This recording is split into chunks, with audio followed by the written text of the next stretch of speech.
We don't show prep. So, so he had no idea. I just barely make it in. I'm sure you can tell, but we don't show. I mean, let's put the cards down on the table here.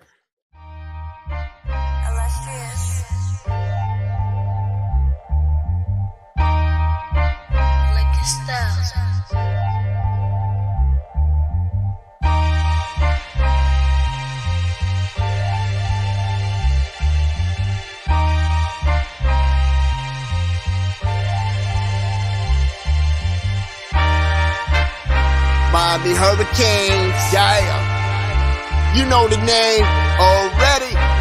It's Mercy. Ha ha. It's a 6-ring Kane show. Can't forget the name though. Got Jazz, Blue, Vision, DJ break the game code. Ain't no changing them, ain't no breaking them. Real Portland live from the Hard Rock Stadium. Ball 14 for the orange and green. We see the 6-ring champs. It's more than a dream. This is life on the field.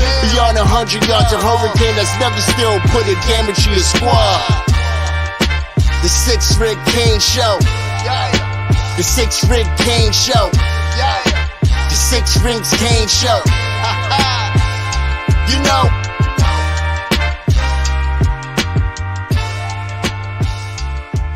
What's wrong with us? Seriously.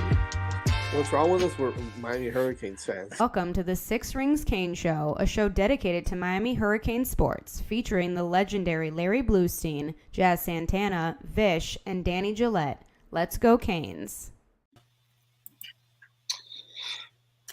Welcome back. Hello. Wow. Where's the... I know. No energy on a Monday. We just beat Clemson, man. What's happening here? 13 years. 13 years. I know. I'm just so... I've expended all my energy already so much this whole entire weekend that yeah, man, today it's Monday. We're back at work, Come on, man. You're lucky Melissa's not here to call you out for that. Expended all your energy, but we'll leave that. Still recovering from Saturday's hangover, Jess. It's okay. No hangover. And they're done that. Just had a long weekend, but I feel that. It's fun. It's fun, and it's fine. What's going on, everybody? Yeah, a winning weekend. Yeah. Well, what's going on is beat Clemson. Victory Monday as Miami. I know you heard from us a little bit yesterday, but. For those of you that didn't watch, a little recap. The Miami Hurricanes finally did it. 13 years ago was the last time they beat the Clemson Tigers. Ja'Cory Harris walked into Death Valley and lit up their defense. Right. That was the last time. Well, here we are. We're back. We're back into it, and Miami beat double overtime. Beat the Clemson Tigers. It was a fun and exciting game to watch. If you guys got to see it, you saw, you saw the Miami Hurricanes grow up a little bit in that game, and I know we spoke about all the things that could go right, or all the things that Miami needed to do. My key to the game was that Tyler Van Dyke needed to play really well. So a lot of things changed from that. That worked out. Yeah, that worked out really well, right? So. But a lot of really interesting things, I guess, a lot of interesting headlines going into that game and kind of coming out of it as well. So obviously the first one that everybody knows is, Emory Williams gets his first start as a freshman for the U at quarterback. And, we'll break down a little bit about what he did and how he looked. But not bad though. He's one start and he's beat Clemson. Yeah, 1-0. Yeah. If he retired right now, he'd be in the Hall of Fame. That's pretty good. That's a good one to win as your first game too. So, but we had a lot of missing pieces as well, especially at running back. We were missing a couple guys. You missed a couple guys on the defensive line, and Miami they look good. That defense was firing on all cylinders. Obviously, we can talk about potentially.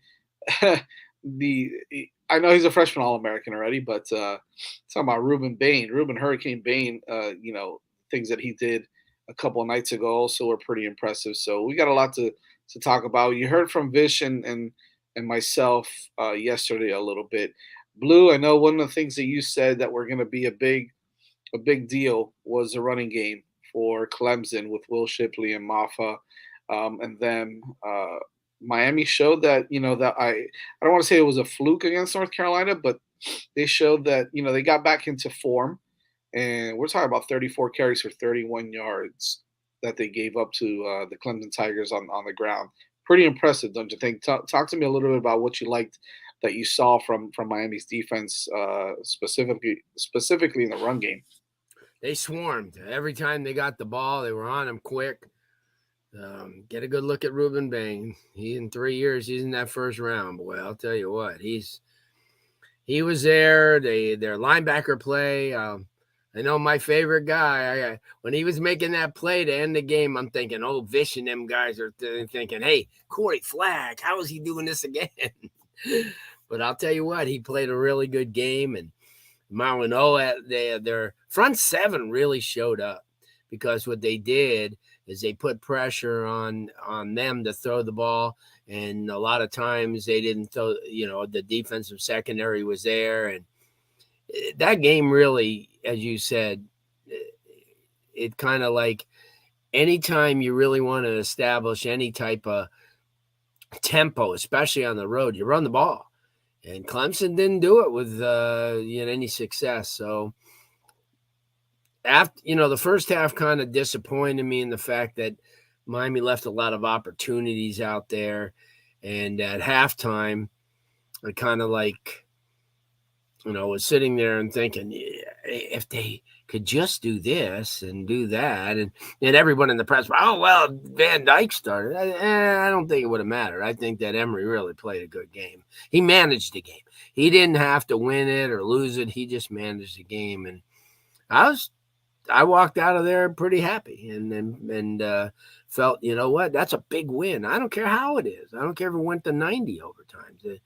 That's a win. And a win that will make up for the loss to Georgia Tech. You never know, because as we saw in this conference, anything could happen.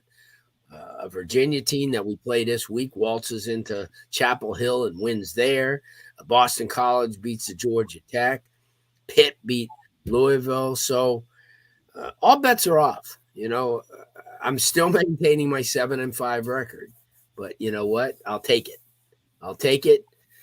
Because now you have to play one game at a time, and a lot went right. And I looked at Clemson and I said to myself, yeah, this isn't the Clemson team of 2-3 years ago, but their offense and defensive lines are still as good as you're going to get. So Miami did real well on both sides, and I was happy. Yeah, I think DJ, I'll kick it over to you, but I think what you noticed is that even with those lines, right, the offensive line and defensive line of Clemson being really big, really big and physical, out physical that team in the trenches on both sides of the football, and I think that was ultimately, I think that obviously, that was a deciding factor in the game. You saw it with the running game for Miami towards the end, and then double overtime. I was going to say, especially in the second half, and I don't know what was said at halftime. What was said is they decided to run the ball. I mean, the first half they were forcing the pass. Like, I thought Dawson, did a great job in the second half. Yep. Made adjustments. Did a great job in the second half, just leading into the run. In the first half, he forced the pass. You talk about those missed opportunities, Blue. I think at one point I had to count and I forgot. It's either 7 or 8 throws in a row, all leading to 3 and outs. It's like, what are we doing here? Hand the ball off. For the second half, that 9-minute touchdown drive, which kind of turned the game back. Yeah, that was Canes' favor. That was 12 runs. It was physical. And it at 15 plays, and it took Clemson's soul a little bit there. It took their manhood, and that swung the game back in Miami's favor. Yeah. I thought he leaned into that. I agree. DJ, I kind of wanted to talk to you about this because this is a different Miami team, as I think someone mentioned in the chat now. It's a tough physical football team, and they, this team last year with these type of games, they kind of fold, right? And then you insert a guy, a freshman quarterback in Emory Williams, to make his first start against a team like this. how impressed are you with the way that he played during the whole game, but even making those clutch throws, down the line, on those third downs, 3rd and 13, that third and whatever it was on that back shoulder catch by Kobe Young. I mean, he made some great throws. What's your take on, how impressed you were with Emory Williams for last night? Well, 2 nights ago, excuse me. I'm extremely impressed because first, it shows me that he's not afraid to compete and he's not afraid to step up in the moment. And, when Tyler Van Dyke, leaves and, somebody has to take over, Emory Williams, I think this was a crucial game for him in terms of his development, and he showed his ability to lead. He made some mistakes for sure. It's his first start. I mean, obviously, that's going to be a thing.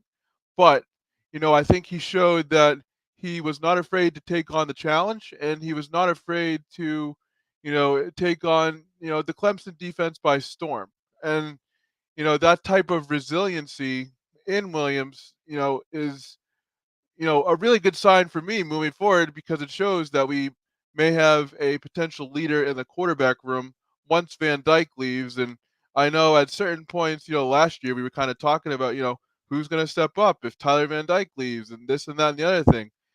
Saturday night showed me that Emory Williams, he still has to develop. Yes, of course, but he certainly put together a good showing that made me feel confident in him on Saturday. Yeah, I think what I liked the most about it is, and you mentioned it, DJ, was his ability to have that short-term memory after he threw that interception on, Mhm. whether it was Jacoby George who ran the wrong route or kind of, you know, messed up that whole route in general, or he just made a bad read and a bad throw. He came right back. He came right back. He didn't let it, kind of phase him. The team didn't let it phase them either. And I love that because he came right back and he still kept his composure and played really well. On top of all of that, I kind of want to turn it around and go back to the other side of the football because I kept, I don't know people how much people realize, Miami gave up zero point 0.9 yards per carry. We're talking about a Will Shipley and Maffa and that big time offensive line against a team that last week everybody was talking about how there's not enough depth. There's not enough this, that, and the other. And I think the biggest difference was, and Vish, you mentioned this, right? We drove the ball for we kept the ball in the third quarter for 9 minutes. And or was it third? Yeah, it was the third quarter, right? Third or fourth quarter. It spanned the quarter. It started in the third, went through to the fourth. Yeah. And there was an opportunity for that defense to rest, to get its legs under it again, and to come out and be completely ready to roll. And you saw that. You saw the play from everybody, really. I mean, the cornerbacks, defensive. Cam Kitchens had a much better game this game. James Williams looked really good, and quite frankly, I mean, to me, Blue Corey Flagg was all over the place again, man. As much as people want to knock him and talk about how he does certain things really damn good. That's just the bottom line. He does certain things. He goes north and south really well. He may not be able to cover east and west really good, right? Or cover receivers or whatnot, but that's not what he's there for. He's there to read the offense, understand the formations, put the defense in a position to make a play, and he's going to come downhill, and he's going to knock you on your in your teeth. Well, hopefully he doesn't get a flag for it, but he's going to hit you square in the chest, or he's going to make a big play. And saying that he can't go east to west, that last play he went east to west, and he did pretty quickly too. Yeah, so I got to give credit to Corey Flagg. He's turned himself into he's going to be remembered as a linebacker here at TU, and I truly believe that he's going to go down. I'm not going to say he's going to go down as one of the best, absolutely not, but he's going to go down as one of the guys that people are going to remember because when the odds were against him every single time, he came through, and he continues to show why he's still on this team, why he still gets playing time, and he continues to make some big plays, even considering all the other big time names that are around him. So I got to give props to him. And that defense, they played absolutely lights out for the most part. And I'm just really excited to see what we see, moving forward from this team. Vish, I don't know if you want to kind of add to that defense on that also. Yeah, and I thought where Corey Flagg provide, like you said, maybe he doesn't have like the top end elite level physical tools, but he might as well have been in their huddle when they were calling plays. He jumped so many of their plays. The reason he looked faster is because he was diagnosing the plays so quickly. The speed of his mental game made up for any kind of speed deficiency he had on the field itself, and you actually saw that in. I think this was in the fourth quarter when he jumped the wide receiver screen and batted the ball down. Like, a linebacker's not supposed to get involved like in that. You're not supposed to read the play that quickly. Clemson ran a lot of plays that should have worked on paper that we did such a good job of diagnosing that they didn't work, including on that last sequence. Keep in mind, we won this game on a goal line stand. It was first and goal on the 2. And that second down play where they ran the guy in motion and flooded the near side, almost always someone busts a coverage there. If you watch our defenders, Kinchins was turning the guy in motion. Everyone passed the guys off correctly. Yep. Like, it was just elite level defending. And after years of kind of, frankly, gross incompetence and mental breakdowns, it was really good to see that things like that, where it's like, that's usually a touchdown even against the best teams. And just they seamlessly passed everything off, and he almost threw an interception. He kind of tried to throw it away, and it ended up, it was very, very close. It was close. If they would have called it an interception, it would have been hard to overturn. Okay, well, not for those refs, but we can get to that too. They had no issues doing that. But yeah, no, it was. I think the mental side of the defensive game too, as well as the physical side, was just there, and it showed up the whole game. Just real quick too, we got a lot of people in the chat. Let's run through it. Yeah, a little bit. RC giving a shout out to Blue. No, what's good, brother? Artists, what's up? We got Dan Barry, of course. Yeah. We should just say when he's not in the chat. Dan Barry is on all of our shows. Shout out to Danny Barry. Yeah, Marine. Yeah, absolutely. And actually, we talked about this, Jazz, last week.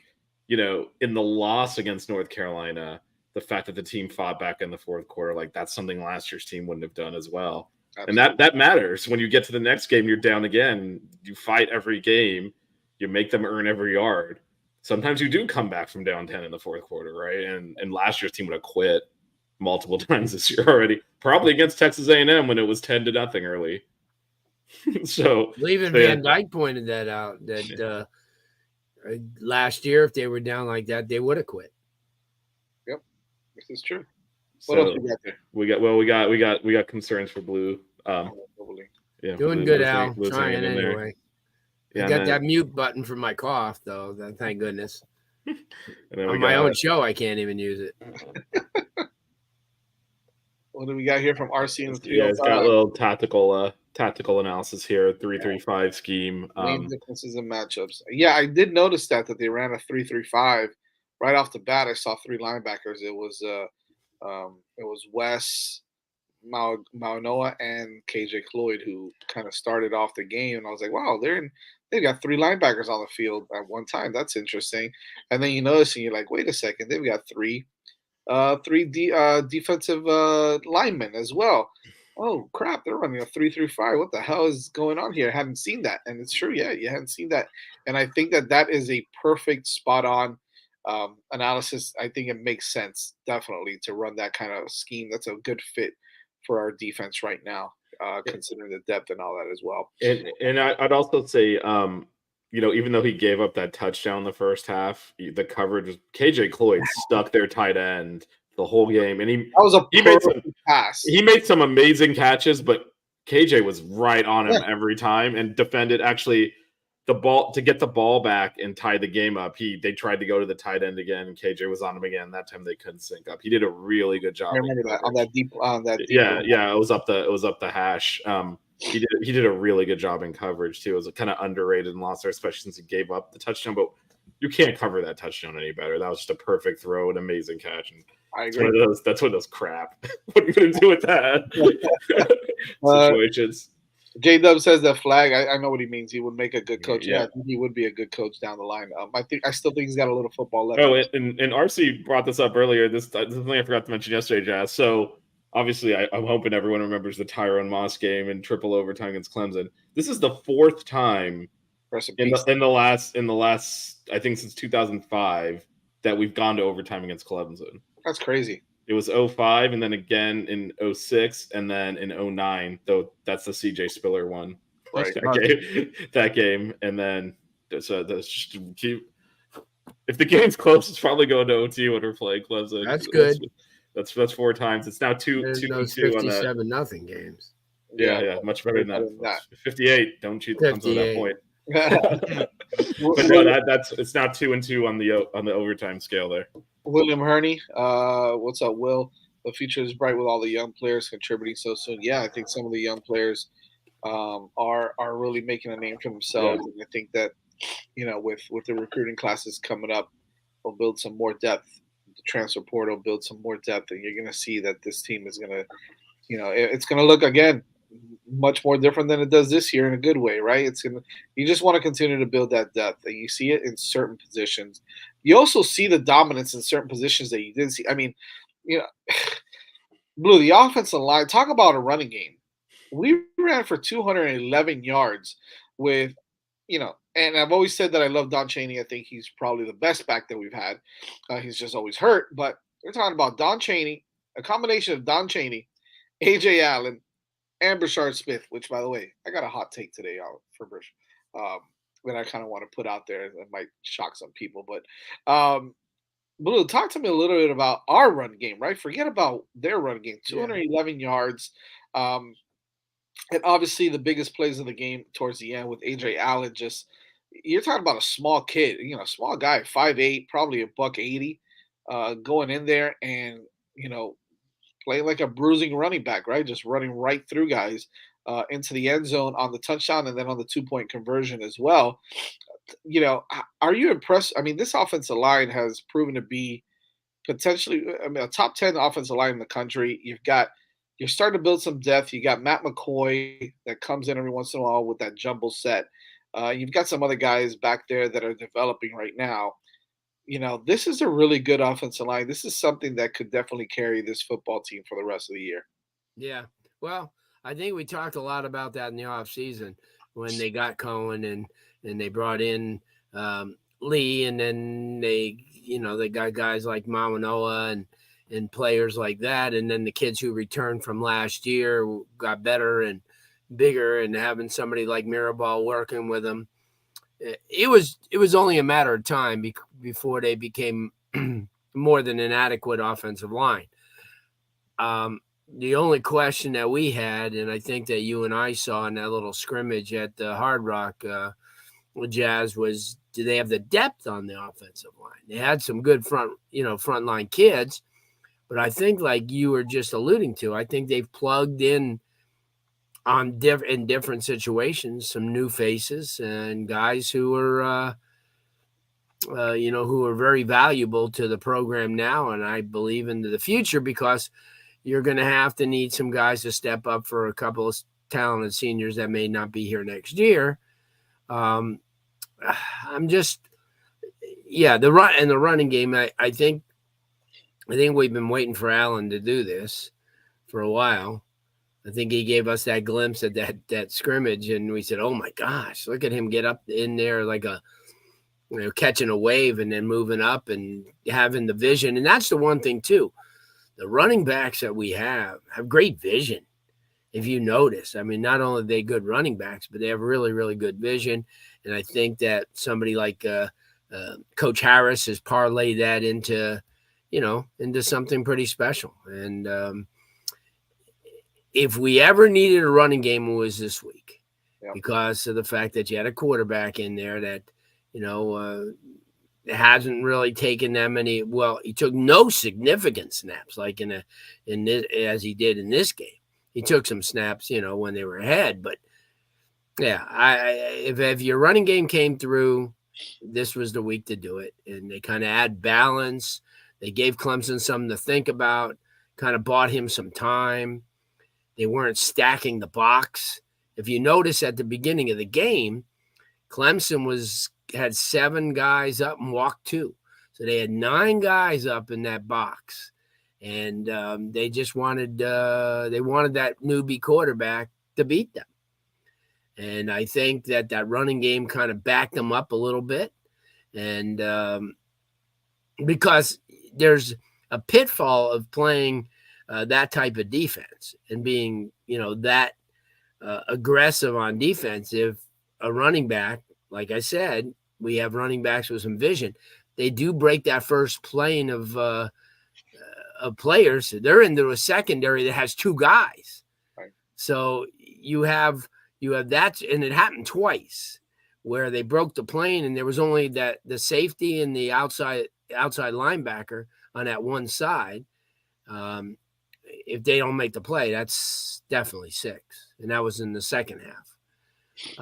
But I can't say enough. You're 100% right. The offensive line, and we knew it last year. There were so many times when your offensive line just was awful, and you go, oh my gosh, and then we had the quarterbacks that hadn't played, and see, that's the difference. You have a line that's more than efficient, and you have a running game that's pretty darn good, and that's the difference. That was the difference in this game, and hopefully moving forward against everybody, that Miami will be able to, even Florida State, because they've shown vulnerability too. I've watched them 3 straight games, and I watched them in the BC game, and I watched them this past, I watched the replay this morning of the Duke game, and Duke's talented. So, and so is Miami. So I agree with you, Jazz. I think that the difference in Miami's offensive attack, especially this last week, is their ability to run the ball and to open things up for a young quarterback and not put him, in a position where he has to make every play, because he's not that dude yet. He will be, but right now, So now, if Van Dyke doesn't go, you'll have at least somebody who's got some experience and playing against pretty good defense, and he did really well.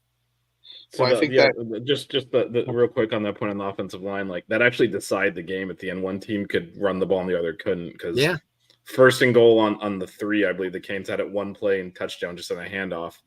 Clemson couldn't get in 4 plays because they couldn't run.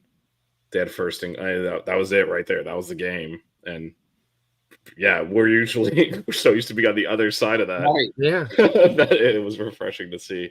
Jazz, I don't know if you saw this. Yes. I know. No, absolutely. I don't know. Sorry. As long as DVD is healthy, no. Absolutely. At least you got him, and But you got him there, and that's good. Yeah, and I think it's worth contextualizing, right? Like Emory Williams did excellent for his first start as a quarterback. he did. But that is for his first start at a quarterback. If TVD came out and played that same game, it would be a catastrophe. Yeah. Like, you're averaging how many yards per attempt? What is even going on here? What's wrong with this guy? And that's fine. Like, that is what you have to do to manage a freshman quarterback. But let's not get carried away here in terms of what these people are capable of at this point in their career, right? I think that's the key. Right. But now you know that you don't have to panic if something does happen. You got somebody that can come in. I think this whole thing was a blessing in disguise with regards to, like, as you mentioned, Vish, like, obviously that's a bad game for TVD. It's a good game for Emory, but I think it also spotlights the fact that, as Vish likes to say, we can run the damn football. Bad the first time. We need to run the damn football. I don't care if it's TVD. I don't care if it's Dan Marino. We need to run the damn football, man. This is a really good offensive line with 4 really good backs, whatever combination you want to use, and you could even sprinkle in Brashard Smith in there.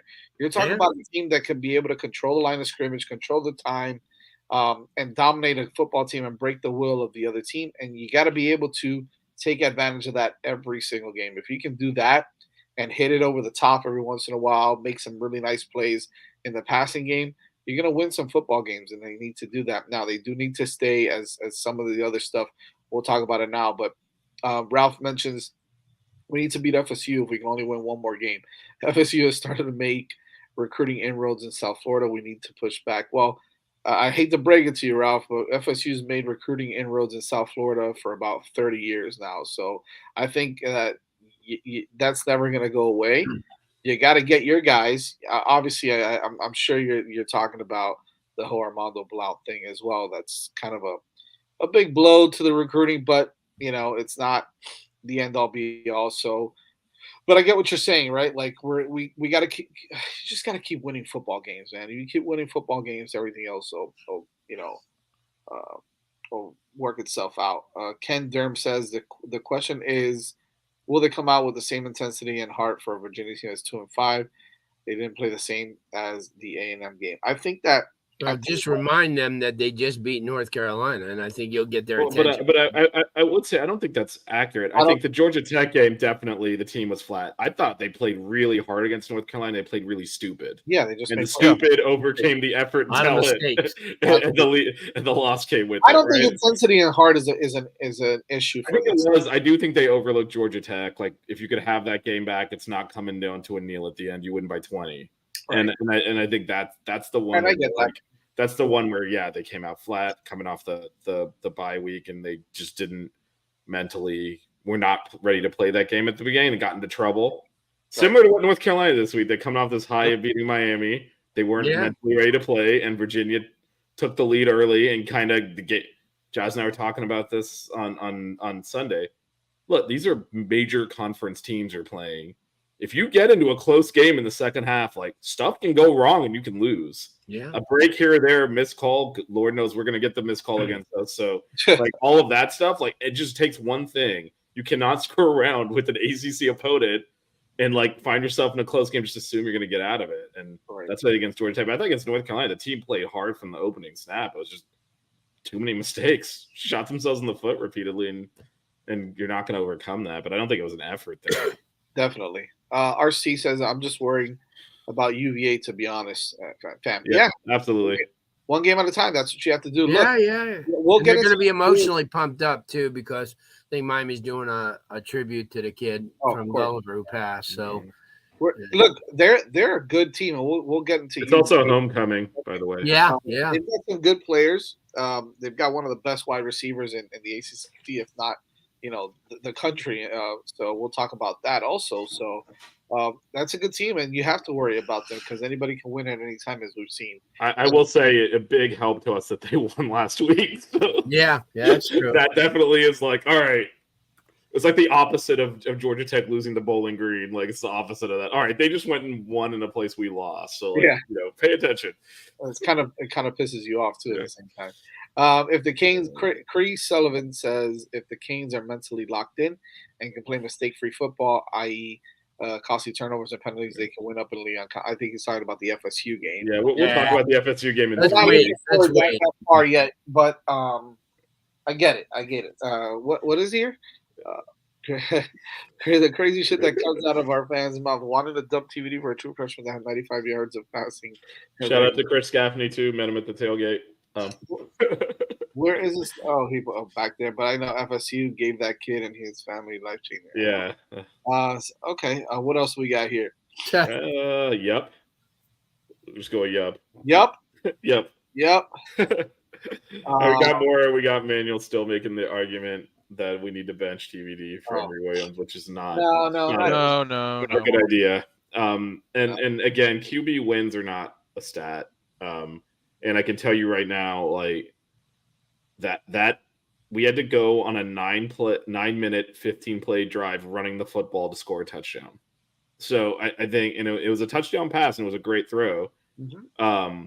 But dude, that's not sustainable in every game. You got to get more. I mean, you need better quarterback play overall to continue to win. Right. Again, Emory did what he had to do in that game. And we were fortunate to play a team whose offense, frankly, does not have playmakers. So they weren't able to score quickly, which kind of played into our hands there. But, like, you can't run that same game plan every week. We just grind out every yard. That'll bite you in the ass, too. So, again, Emory's got promising upside. I think if you asked him, he knows he shouldn't be playing. So they all know it. They all know it. There's not even a question. Like, they all know. He even said it, you kind of saw it. He was like, man, the game was fast for me. Right. It took me a while to adjust. And I think it'll start slowing down for him more and more. But I think that sometimes, look, now teams have tape on him, right? Whether he played well or not. And so that plays into it as well. Is he mature enough to understand that he needs to make his own adjustments? Is he mature enough that he understands that he needs to, now hit those throws that he was missing before. I mean, there's a lot of There's a lot of things that go into it. So I think that uh, giving him an opportunity like that is great for him, and it's great for his confidence because he won the football game. It's a big one. You don't want to continue to put a kid out there in a position where he could continue to make a lot of mistakes, and then you're talking about, like as you mentioned, Vish in the past is, ruining a kid for the long run, and that's what you don't want to do. So. And again, keep in mind that the first half. I mean, we had the one run to Brashard. By the way, shout out to Jacoby for chasing that play down and saving the touchdown because he fumbled on the 1 yard line. But that was the whole offense in the first half. Yep. So, again, the defense played well. Clemson did what they do, which is shot themselves in the foot 3 times in our territory, and you end up tied at the half. That could have easily been 21-7 Clemson or something, if they punch those balls in. But they don't, and that's Clemson, and that's great. You're not going to always get away with it. You can't expect the defense to just play lights out all the time. Right. You got to get more out of the offense in a normal game. All right, so before we get into Virginia, obviously we'll talk about PrizePicks, but I wanted to kind of give my hot take. I'm glad that you mentioned him right there at the end, but I probably got some of the fans that are going to come after me. Maybe Blue will come after me. I'm not sure, but someone Blue doesn't go after anyone. What are we talking about? You make fun of me for picking 11 wins last year, and I deserve it. So Blue, I'm going to put this out there. All right, I'm going to put this out there, and I think that some people will agree, but Brashard Smith is better than Xavier Restrepo. Yeah. He's different. The kid's one of the fastest guys on the team. And I'm not saying that because of what he just did with that 80-yard run. He's a Swiss Army knife, man. He can do the things out of the slot. He can do things behind the, in the backfield. He can, no doubt. He's a game breaker. This is not a knock on X. X is TVD's boy, and I get that. And they have chemistry. I'd be doing the same thing. If me and Vish are out there, I'm throwing to him all day. You know what I mean? Like, I get it. Dude, throw some with speed. Come on. What are you doing? I'll probably throw it to DJ part, but whatever. Anyways, DJ's got those hands, boy. I'm telling you. I got the electric wheelchair, too. I'll be speeding all the way down the field. We'll put some Nas on it, maybe. My route distance is about how far down the field we were thrown in the first half, so I got that covered. Yeah. But you're right. Listen, you know what though? To the credit, exactly. Here's the thing. When you and it's a good, it's a great point. But every team has different types of receivers.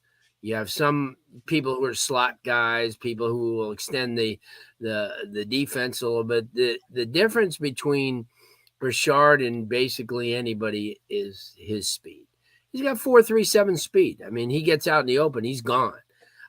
So to him, I don't think he has a defined position. He's a kick returner. He's a slot guy. As you said, he could do jet sweeps. He can get upfield. He's a nightmare if he gets, if he gets a wheel route against a linebacker. Shoot, he'll be leaving him in the dust. So I don't know if it comes down to being a better. I just think he's different. And I mean, yeah, he is. He's a different kind of player altogether. It's true. I mean, but the thing about Xavier, you just need a guy who's reliable. I mean, he leads the ACC in receiving and in reception. So, I mean, you always need somebody of that caliber. You need everybody who they have. They didn't have a lot of those guys last year. But the thing about Brashard, Jazz, is he's matured quite a bit. And he accepts being that Swiss Army knife. He wants to have his hand on the ball in every situation. Let me tell you something. You kick to him, and he could be one of the best kick returners in the country. Yeah. Hits the hole, and once he gets up into the hole, he's gone. There's nobody's going to catch him. So right. I think what he lends to this team is what you need somebody like that to lend to. More of him. I guess that's my whole thing, right? Yeah. Well, he's more versatile, and he's probably it's his versatility, correct? Yeah. Yeah, he could be used at a whole lot different, in different areas than Zay. So he's more valuable at what he does, But I mean, but Zay's pretty much helped to carry the team too. I think Cristobal, yeah, he's been very reliable. He's made the big plays when we've needed them, as far as the big catches. And he's a security blanket, and that, like you mentioned, that's very yeah. good. Well, So everybody has a role. Just to the point in the chat. This here. is a great point with RC. Well, yeah, yes, and no. We had targets all over the place. More than half our receiving yards were Colby Young. It just, and by the end of the game, every pass was going to him. It was the same thing with a different number on the jersey. He was throwing to him on every play again, and I guarantee you, it looks like TV is going to play. Although who can trust anything his coaches say at this point? Frankly, after he dressed down Susan like that was pretty messed up. But anyway, assuming TVD doesn't, let's say if for whatever reason Emery plays again, I guarantee you they're going to be rolling the coverage at Colby Young, because he did lock in on him. All those throws were to him, all of them at the end. If you think about all the big throws he made, they all to Young. So I think he settled into the guy he was comfortable with, and it was just a different guy. But yeah, as Blue said, Restrepo's over reliable. He catches everything in his catch radius. Brashard's had drops at times in his career. And he tends to be a little bit. He makes more mistakes, but he's more explosive. So that's the trade-off you're making. So I don't know about better. As Blue said, we need all. We're not loaded up. What's also all these guys have to play, and I think it is good that he's now getting more and more touches, Jazz, because he wasn't earlier in the year. Like, it was really just the three. It was Jacoby, it was Colby, and it was X, and no one else was really touching the ball. So it's really great that they've kind of that they found a way to use all of Brashard's talents. Because even when we get Parrish back, you gotta give Brashard some snaps in the backfield still. I agree. We got one question, and by the way, what's up, Overdose? What's going on, man? Yep. RC has one question for you, Blue. When will we see CJ, another true freshman, get more touches? Yeah. I like, right now, I think we're just finding out, trying to get the other guys who are established guys the touches first.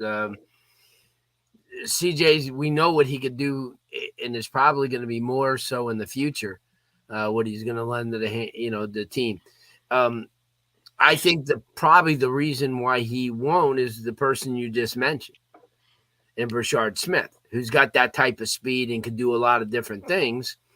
And then as time goes on, I mean, he's going to be a freak, and we know that. But right now, Miami's just trying to get, as Vish said before, you got to get everybody involved, but you've got to do it, Dawson's got to do it in a way where it's going to benefit the team. And let's just not go to Kobe because let's go to Kobe. I just think you have a tendency after the first couple of drives to see what kind of coverages there are, and you make adjustments and use those players. And but exactly what you said, Jazz, about somebody like a Brashard Smith. I mean, look at in the A&M game, he boosted them up with the kick return. He just does things to give them an advantage, and Ray's going to do the same thing. Once he gets more playing time next year, he's going to be the guy. You're seeing glimpses of the young guys, but you're really seeing guys like Brashard, Xavier Restrepo, Kobe, those guys actually being the meat and potatoes of the wins and losses right now. And they should be. All right. Well, but here I'll just to kind of follow up on what Blue said and kind of answer this a little bit. Look, the bottom line is we had Parrish injured, we had Fletcher injured, Citizen still isn't back. It's pretty clear they at this point do not trust Chris Johnson in these spots. That's why Brashard got a bunch of carries. Yeah, no, exactly. He's a true freshman, but we have this tendency to want to force kids out there before they're ready. Right. Yeah. I mean, the last thing, give him a chance. He's $170, I think. Exactly. You want him running into Clemson's line. This was you want Jeremiah Trotter to hit him in the chest. And this was a physical, powerful game, and that's why Chaney was so effective. And this was not a game that you would necessarily say you should putting a true freshman running back in the. But I think clearly down that many running backs that he still didn't get in there. Look, just be patient with him. he's so unique speed wise. There's going to be a role for him. It's fine. it's going to take some time, and I don't think Chris Wheatley necessarily has any impact on that. No, and I think they're not the same type of back. So it's what it's going to different be roles. is every year when you get guys, and Chris next year will be in the same progression type where he's going to ease himself in. And Johnson will have been there for a full year. They'll rely on him a little bit more. Brashard will get a lot more. And that's the cycle. That's what makes Oregon. That's what makes Alabama. When you have all these role players, whether they're 5-star or 4-star or whatever they are, they're valuable to the team. And that's why, and I've said this before, that's why a Georgia can empty out 21 guys in the NFL and come back the next year and do the same. Is because that's how they've recruited. And that's what Miami's trying to get at. So when somebody says, well, they got 4 defensive linemen or 4 linebackers coming in, big deal. Yep. You know, that you look at the Miami teams of the late 80s and into the early 2000s, they had that all the time. They had guys, and I always said that you go to a spring game and you walk behind the bench and you look at the names on the jerseys and you go, oh my God, I forgot they had that guy. Then you know you're rolling. Exactly. Yeah, and again, there's so many injuries at that position. Again, we were down, like we almost ran out of running backs again just now. Yeah, we had to hand off to a receiver. Brashard is not a running back. We handed him the ball several times in that game. Like last year, we this is the deepest position on the team. We ran out of running backs and we're using a walk-on in key spots. Like you can never have enough players at that position. Well, they get hurt all the time. And look, we had that issue, and this is why it's so important, like you said, to have that depth. So 211 yards rushing with a guy that probably could have started 3 years ago if you had let him, Don Chaney, with how talented he is. So I'm excited what we have there, and you got Citizen coming in next year. You got Citizen who's starting to practice now. You got a lot of things to look forward to. Citizen's one of the best backs coming out last year. By the way, I kind of missed it. What's the deal with Parrish? I don't know what happened. He was dressed out, but he didn't play. I'm not sure. Yeah, you got anything on that, guys? I think somebody said that he had like a thigh bruise or something. That they were just precaution. We'll see. Yeah, we'll see. They don't really release a lot, so you have to kind of dig. Right. You know, with some people, I ask parents because their kids will tell them everything. Ain't that the truth? Ain't that the truth? That's why I walk into the games with the Restrepo's, because they give me everything. Don't say it too loud. We don't want Mario finding out. I'm just kidding.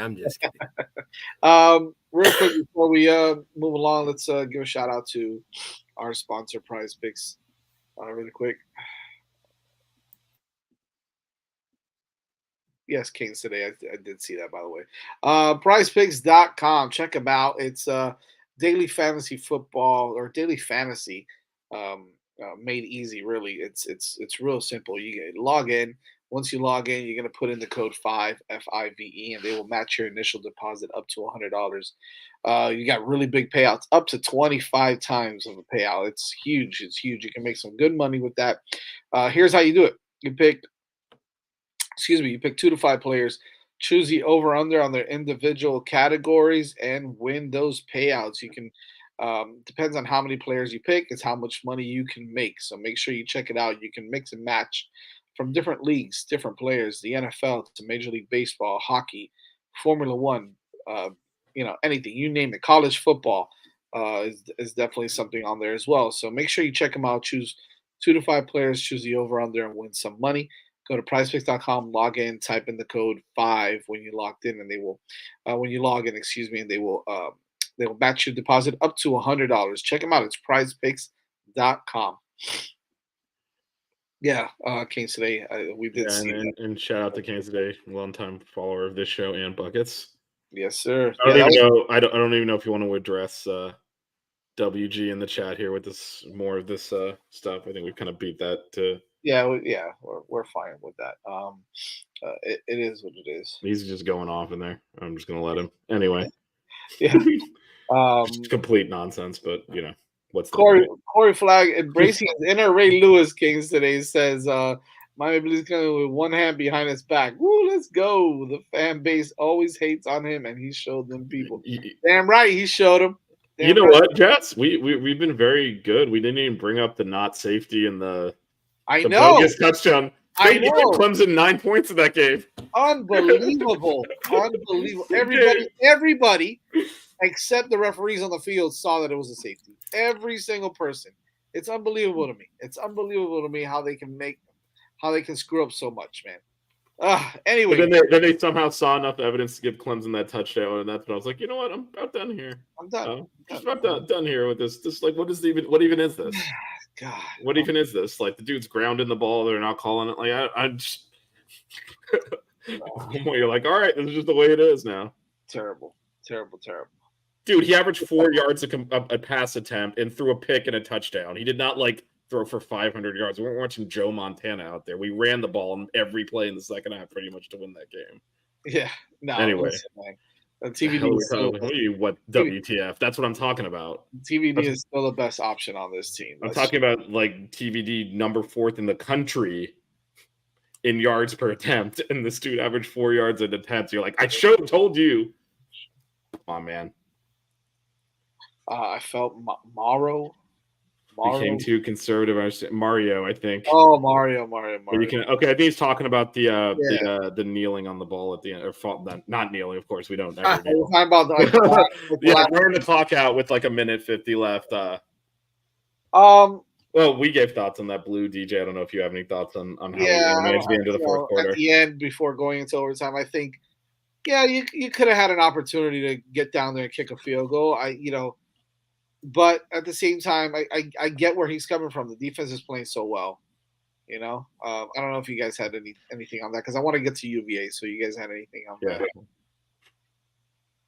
It's one of those things, in my opinion, where you don't want to, rely. You don't want to force Emery to make a mistake, or try to put him in a spot where he could ruin his confidence. So I don't mind with the young quarterback under center playing it a bit conservative. I understand, I definitely wanted them to get the football down the field a little bit, but you kind of have to play it safe when you're dealing with a quarterback who's making his first start. You don't want to, make him, lose confidence or do anything too crazy. So although the fan in me would have liked to have seen, us try to get down to the field a little bit, I definitely understand where Mario is coming from. Yeah, I think you would have definitely have seen maybe a little bit of a different game plan with TVD in there, but they wouldn't have opened it up way too much either. I think that they were happy with how the defense was playing, so we'll be all right there. Chris Gaffney with a dono, baby. This year awards: best missed call equals safety play, best flag on coach for calling a timeout too aggressively. Keep up the good work, guys. Appreciate the I don't know, man. That fumble at the end of the Georgia Tech game when Cheney's lying flat on the ground and you can see the rip motion. That's up there too with the safety. There's been more than one. Do y'all think we would have won if we had? I think we would have won probably easily. Yeah, to be honest. The way that game was, we would not have it wouldn't have been like pulling teeth to get points. Yeah. I think so. I think we would have definitely. So we got a big game. It's homecoming Saturday as Miami takes on the nasty UVA. Coming in on a win streak. Yeah, on a win streak, beating the Cavaliers in the country on a road game. Virginia just comes off of them, like we mentioned, beating North Carolina, and now they come into Hard Rock. Look, listen. It's a pretty talented team. It's coached by a really good coach in Tony Elliott. I know that their 2-5 record may not seem like it, but we're talking about a team that has a kid like Malik Washington, who's one of the top wide receivers in the country. If you ask me, I think he's the one that leads the ACC in receiving altogether, if I'm not mistaken. Right. But he's a really talented wide receiver. They've got a young quarterback that's, I think he's a young guy, right? Blue, talk to me a little bit about Who Anthony Calandra. Yeah. Actually, Musket played most of the game last week. Oh, did he really? Oh, Yeah. okay. But Anthony Calandria is a pretty good guy. He's from St. Petersburg, played at Lakewood High School. Pretty good guy. But the thing that impresses me too, Mike Collins, right? Mike Collins is a good running back. Good running back is Mike Collins. Yeah, well.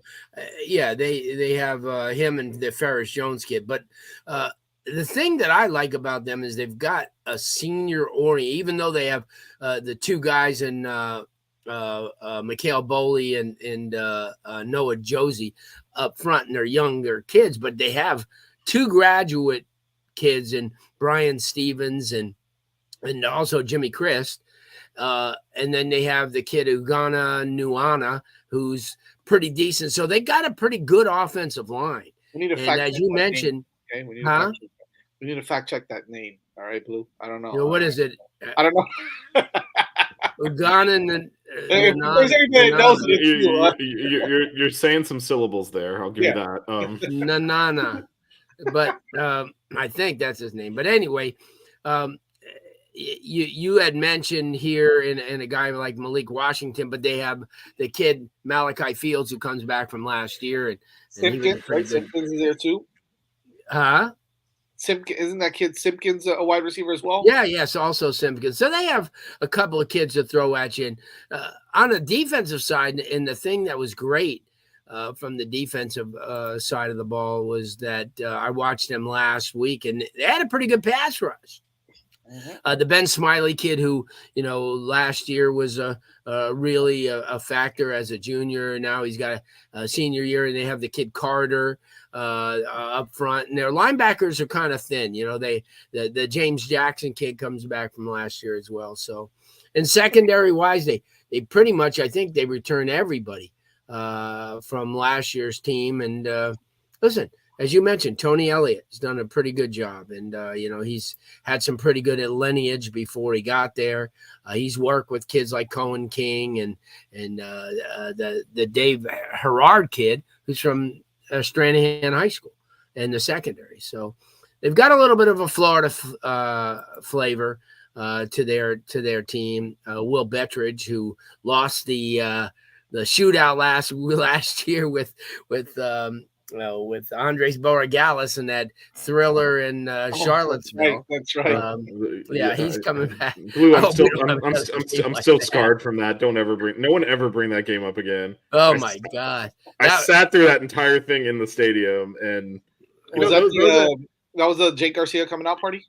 Oh yeah, definitely. That's right. Winning the game, he makes the wrong play. It was like chef's kiss for that game. I can just toss this into the flat for a walk and touchdown. Someone tried to run it in and dive and barely make it. Hey. He scored. But that was one of those games that if you're a special teams guys wanting to go to each team, you go, I'm going there, man. We kick 9 field goals. The putters are like, man, I'm gonna get some work in here. Oh, man. I am scarred for life from that game. That's one where in the third quarter you're reconsidering all your life choices.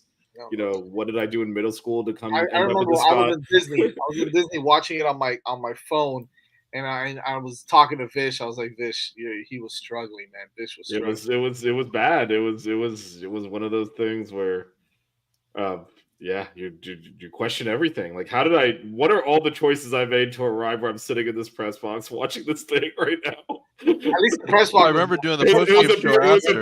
It's a beautiful Saturday, and I'm doing this.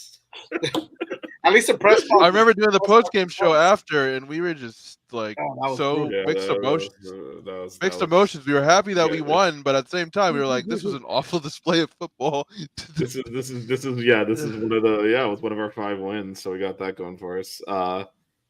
The other thing, just to talk more about this year's Virginia team. Again, this is one of those ones where, look, as Blue said, they have some good players, and if you look at they've lost. They're 2-5, right? So you're thinking, they're not that.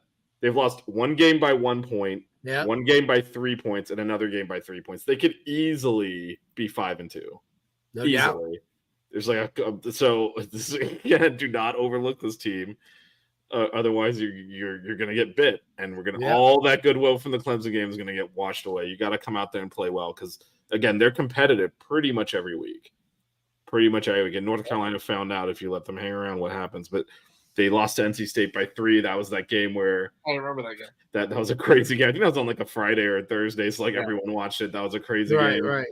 They were up big at Boston College and blew it and lost by 3 at the end of the game. Like they've been right in these ACC games, and obviously they won at North Carolina last week. So there's they're based on everything that's happened this year, they're going to put a competitive game out there. And the Canes have to play well to win this game. They're not gonna. This is not a pushover. Yep, and I agree. I think you'll get some guys back. I think someone mentioned. I think Henry Parrish will be back. I know they're trying to get Mesidor back. I don't know if that's going to happen. Some other kind of crappy news was Nigel Kelly is going to be out for the remainder of the year. But Citizen is coming back. He's starting to practice, and I think that. Yeah, I knew Kelly was out for the year. I knew that. Yeah. Not sure what was it. What's the injury, Blue? I think it was a knee. The knee, yeah. That's what I heard too. Okay. So we'll see. You, Bish, you were gonna say something? Yeah, just on Citizen. Even apparently he's healthy, but it's more of a mental and physical thing. Is there any way you would put him out there this year? Unless we have a ton of injuries at running back. I mean, if he's ready to go by but I guess my point is where's the opponent? We have too many guys too many running backs right now that are potentially could be healthy. I don't think there's a reason to. Right, because I'm thinking now, even if Parrish comes back, you still want to get Brashard some touches as a running back. Yeah. I don't think you got AJ Allen, you got Chaney. I don't know what Flesher's sass is, but you at least have 4 guys you want to hand the ball to. And, there's not an opportunity to – unfortunately, we're through the easier part of the schedule. There's not a good chance to – I don't really see a good chance to work Citizen in. I don't think you do it. I think he's break glass in case of emergency at this point. Canes today is on a roll today, huh? Jimmy Murphy. That's a reference that feels like it was before Kansas State was born. But anyway, I don't know where you came that from. Jimmy Murphy, geez Louise. So I think it's going to be an interesting game. I think Miami needs to play strong. They need to play well. It's a 3:30 game on ABC, if I'm not mistaken. And then Florida State did not play Virginia. No, I don't think they have, or I don't know if they will. I don't think they are. No, not this year. Now, it's going to be tough. Look, Miami needs to continue to win some football games right now. I mentioned this last week. 5-2 sounds really nice. After big wins against Clemson and Texas A&M, you're talking about that's not bad, man. I think that, if you probably looked back at the beginning of the season, the 2 losses, maybe North Carolina, but you might have had them at 4-3 at this point, right? You might have had them. I had them at 5-2 right here. Losses to A&M and North Carolina. Oh, you're right. I had them at 4-3. 4-3, and that's fine. Right. A lot of people. That's football for you, right? We all had different records at this point, but no one had the Georgia Tech loss. We all missed that. That one, right? And so that's football for you. That was that one game where you were going to say Miami's going to slip up, Miami's going to do something, and look, they didn't. They should have won that game, but. No doubt. Yeah, but that's football. The ball is not round. He's 6-1 right now, possibly 7-0, but but Blue easily could have lost this week and been 4-3. I mean that was. I agree.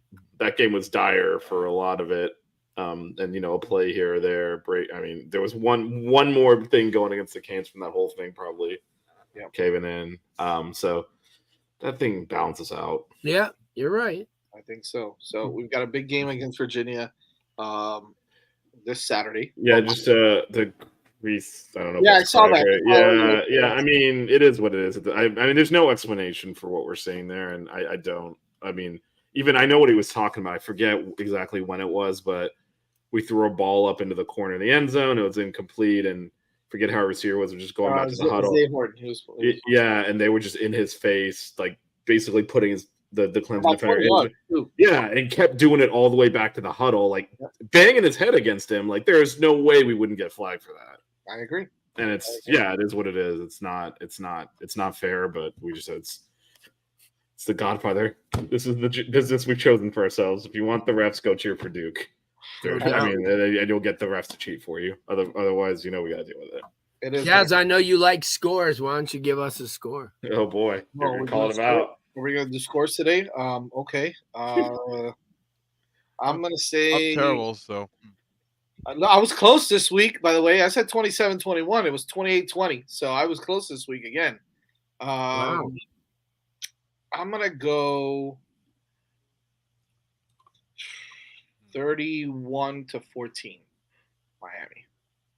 ooh, 31-14. okay.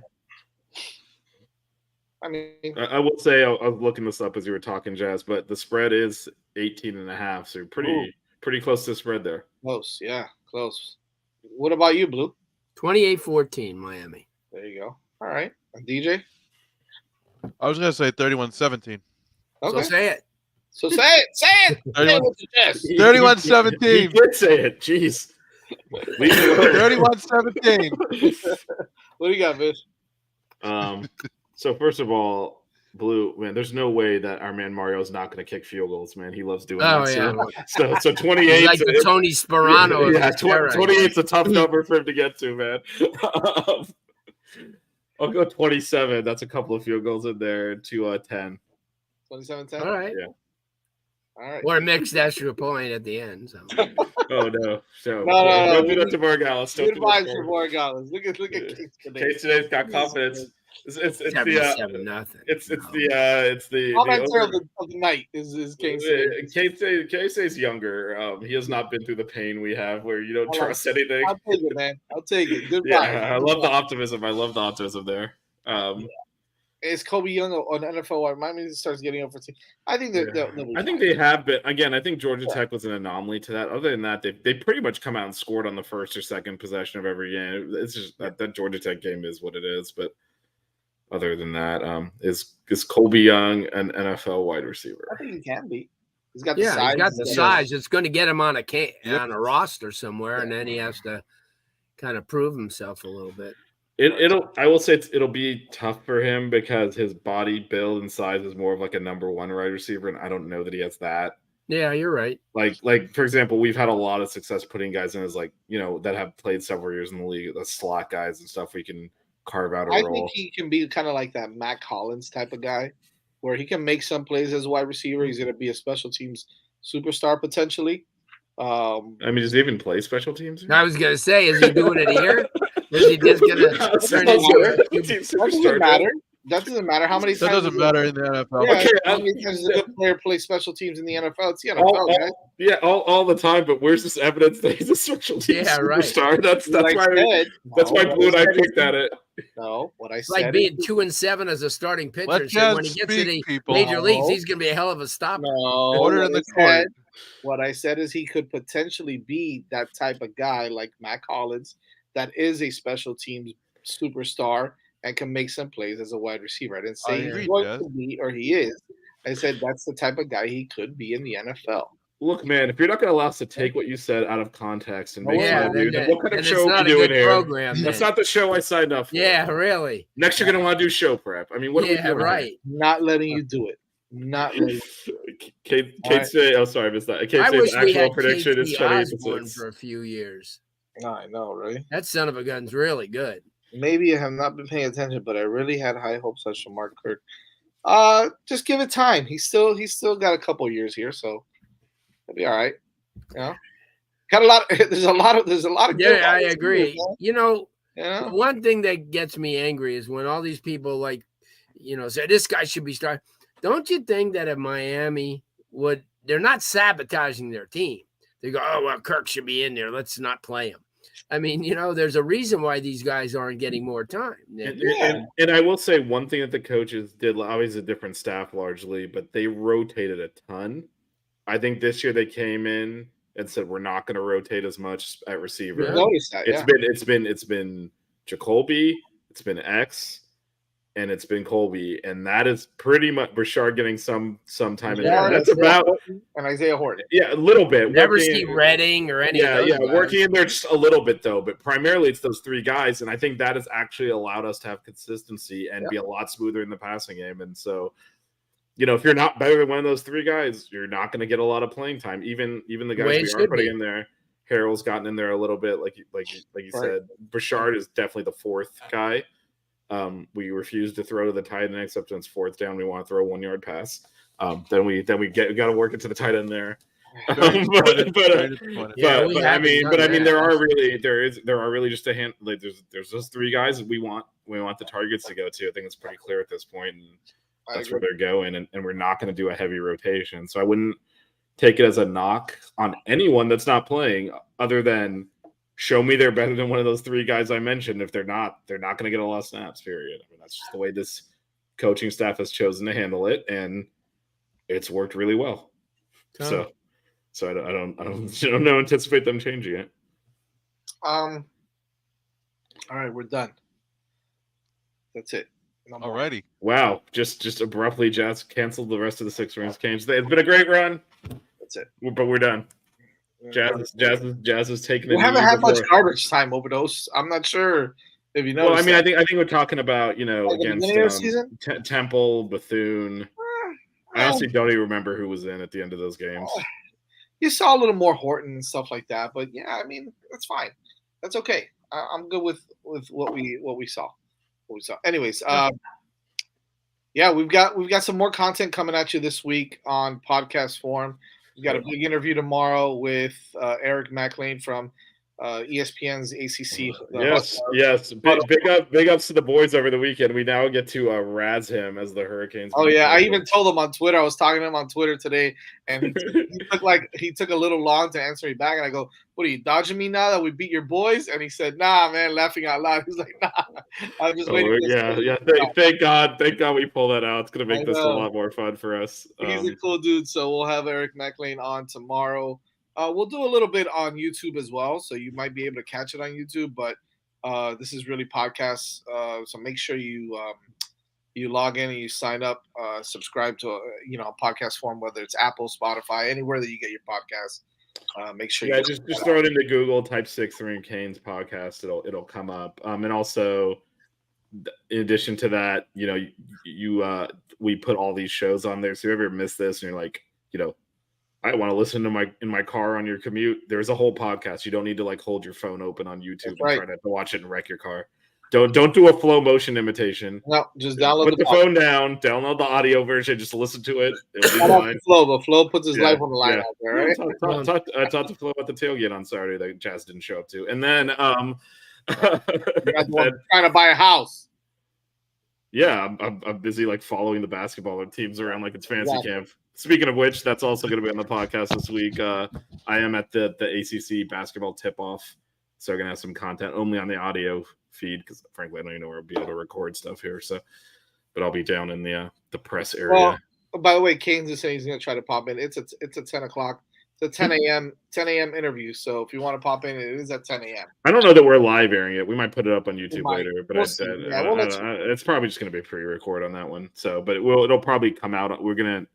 There will be video recordings. It'll probably be on the YouTube feed, but it'll be on the podcast first. So definitely get the audio first, and we'll put it out on the old YouTubes as well. But definitely get on the podcast because all the hoop stuff we're doing, a lot of it's not going to be on the YouTube channel. There you go. Podcast. Matt's also doing for those of you that are into college hoops. He's doing some conference previews. We have a lot of new hoops fans after the last couple of years that maybe don't follow. So we're trying to do something there to kind of catch people up on the relative strengths of the conference.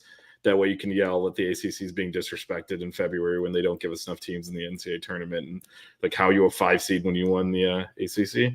There you go. You'll know. So catch all that. All that is on the podcast only feed. So follow us on Twitter at 6 Rings Canes and subscribe to the YouTube channel as well. 6 Rings Canes. It's the 5 Reasons Sports Network YouTube channel. Just search 6 Rings Canes on there. And again, as we mentioned, subscribe to the 6 Rings Canes podcast on Apple, Spotify, or wherever it is that you get your podcast. Make sure you check it out. We'll be on a little bit later this week again with some other content as well, not only the Eric McLean. We've got hoops coming up this week, buckets. So make sure you check that out. And 1 week, like 2 weeks to listen. In fact, 2 weeks from tonight, the men open their season. There you go. Exhibition games next week, and the real stuff is 2 weeks from tonight. Wow, that's quick. Yeah, I know. It came up really quick. It is time. And fall ball is is going on right now. I know baseball's out there scrimmaging. I mean, everything's happening, man. You guys subscribe to this podcast, so you're gonna miss a lot of stuff. Yep. Make sure you guys check it out. We'll talk to you a little bit later. Have a good night. Go Canes. Go Canes. The 6 Rig Kane Show. Yeah. The 6 Rig Kane Show. Yeah. The 6 Rings Kane Show. You know,